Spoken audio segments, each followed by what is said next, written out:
Olá, chicos y chicas, muchachos y muchachas, sejam bem-vindos a mais uma classe de espanhol. Que tal, tudo bem? Vamos estudar? Olá, galerinha, tudo bem? Aqui quem vos fala é o professor Daniel, professor de língua espanhola. Sejam bem-vindos a mais uma aula. Vamos estudar? Então, galera, hoje nós vamos falar um pouco de los conectores, que são o quê? Os conectivos da língua espanhola. Quando a gente está falando, pessoal, de conectores, o próprio nome já diz, a função dele é conectar, né? Na língua portuguesa, nós temos algumas classes de palavras que elas têm essa função, né, de conectar.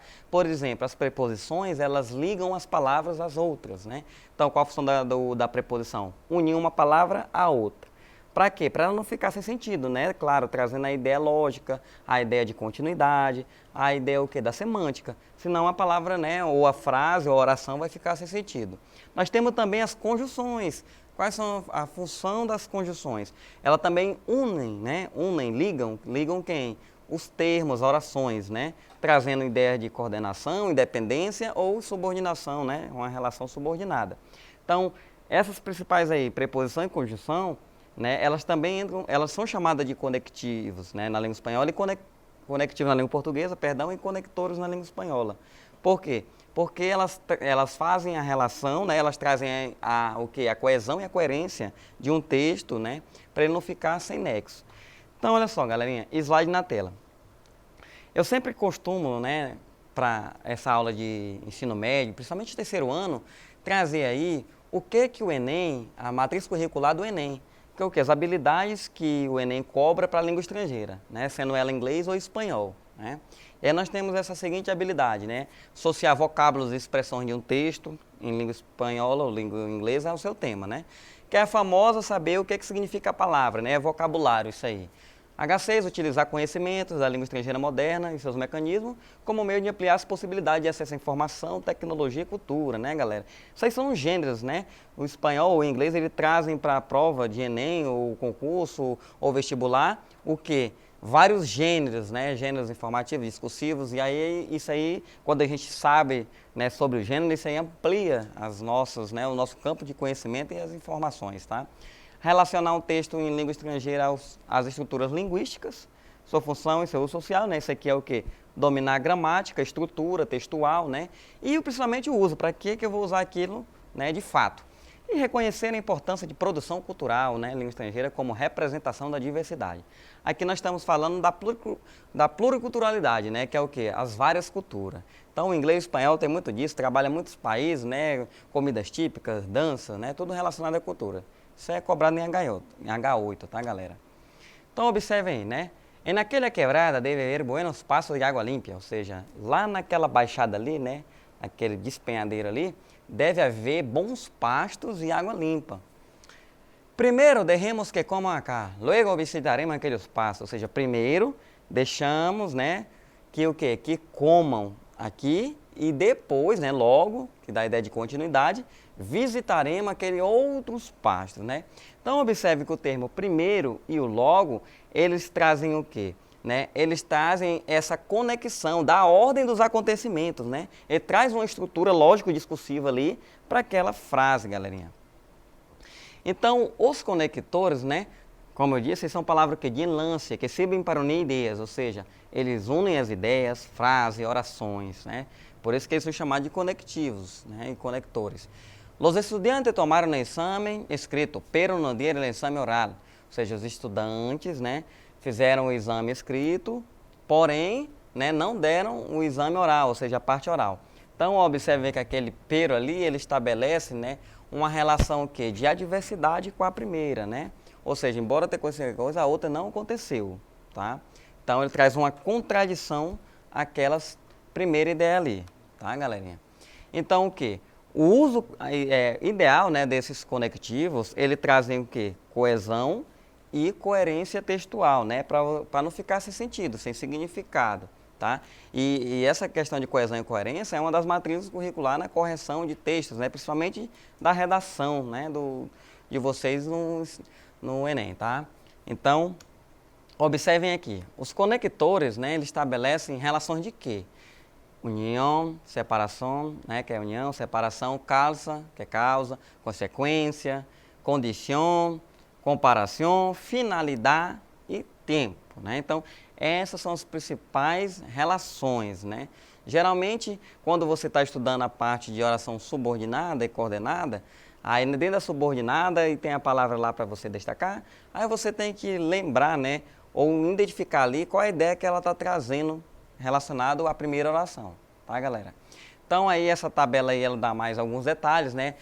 Dizendo quais conjunções se encaixam dentro de cada função, né?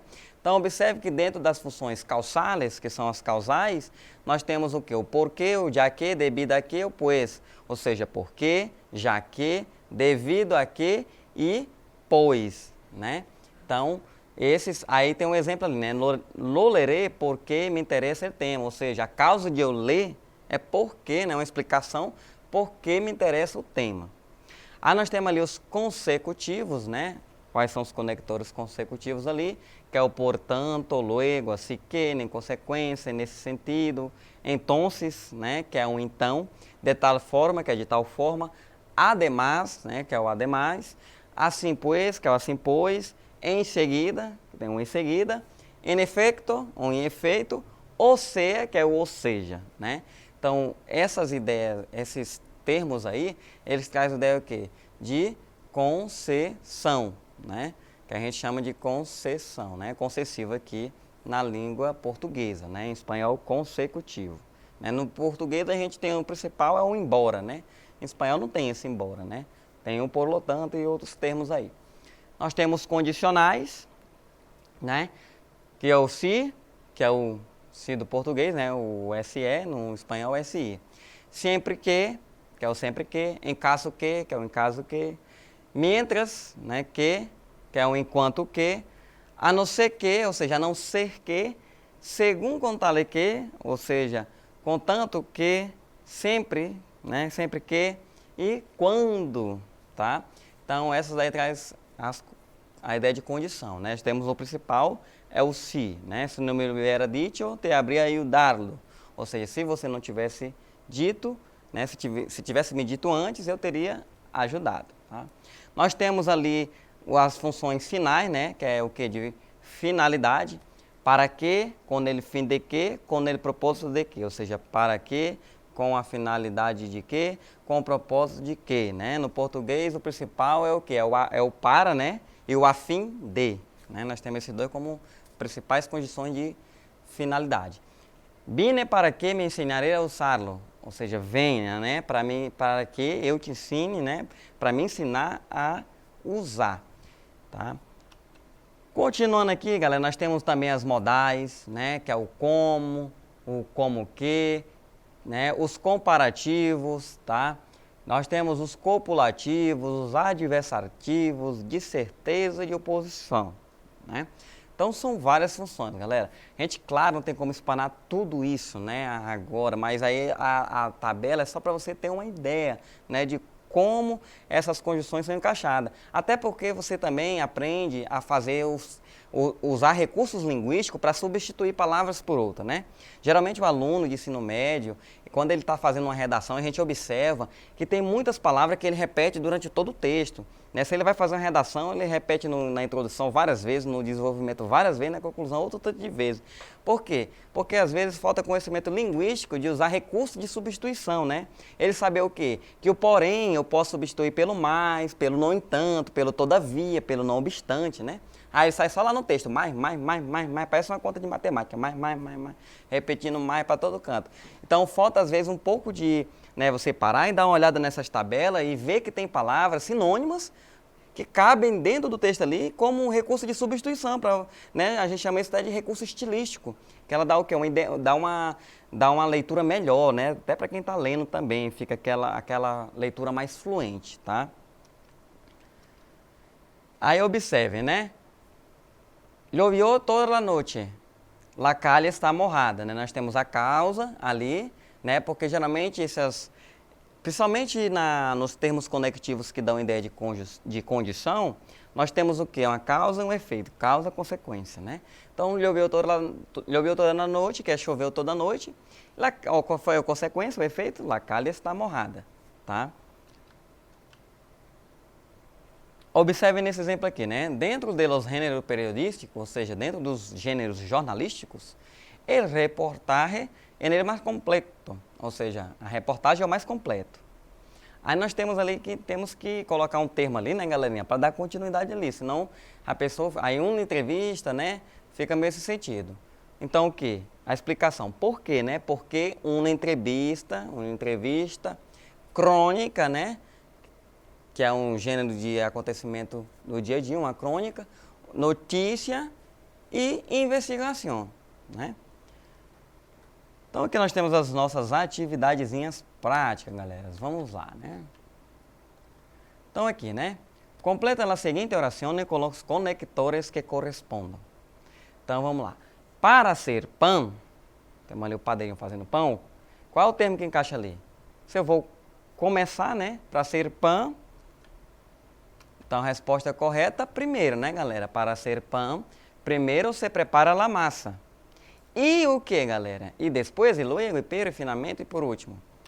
E depois, né? E depois se horneia, ou seja, depois a gente leva para o forno, né? Hornear é fornear, levar ao forno. Outro exemplo aqui, né? Em la noche, aí tem um espaço, né? Que ou seja, na noite. Nos cepillando los dientes, né? Escovamos os dentes. Aí tem outro espaço ali. Nos damos las buenas noches, ou seja, damos boa noite. E aí tem outro espaço ali, nos acostamos para dormir. Não é se encostar não, tá? Acostar é você deitar. Então, deitamos para dormir. Então, vamos lá, galera, colocar as palavras ali para ganhar sentido, né? Essa frase, essa oração aí. Então, primeiro, né? Primeiro, escovamos os dentes. Depois, né? Que é depois, nos damos a boa noite, né? Ou seja, damos boa noite. E por último, né, nos acostamos para dormir. Então aí fica uma coisa mais coesa, né, galerinha? Mais coerente. E aí nós temos aí uma brincadeira aí de um caça-palavras, né? Observe rapidamente na tela. Se você tiver pela internet, você pode pausar aí, né, e brincar aí, tentar achar aí as palavras, que são os termos aí, né? Finalmente, depois, luego, primeiro e pero. Se não tiver na TV, galerinha, tem que fazer rapidamente. Então, observando, vamos começar a achar as palavras. Temos ali o finalmente, né? Ali na nossa diagonal. Ou depois ali, né? Na nossa vertical aí, no canto direito. Depois ali, ó, luego, né? Está ali na horizontal, na parte superior, tá, da sua tela. Primeiro, ali, né? Tá invertido, mas também está na vertical. E aí, por último, galerinha, fica só o pero. Onde tá? Ali, né, galera? Lá em cima, lá, né? Também ali na horizontal, só que tá ao contrário ali. Aí nós chegamos ali ao final aí, né, galerinha?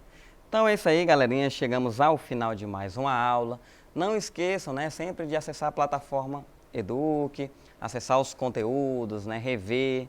Esses conteúdos, eles têm um pouco de complexidade, né? Somente quando traz gramática, né? O aluno, ele geralmente, ele se acostuma às vezes muito com a leitura, em ler de diferentes gêneros, mas quando é para trabalhar a parte gramatical dentro desses gêneros, ele se perde um pouco, né? Ele precisa rever alguns conceitos. Finalizando mais uma aula, adiós!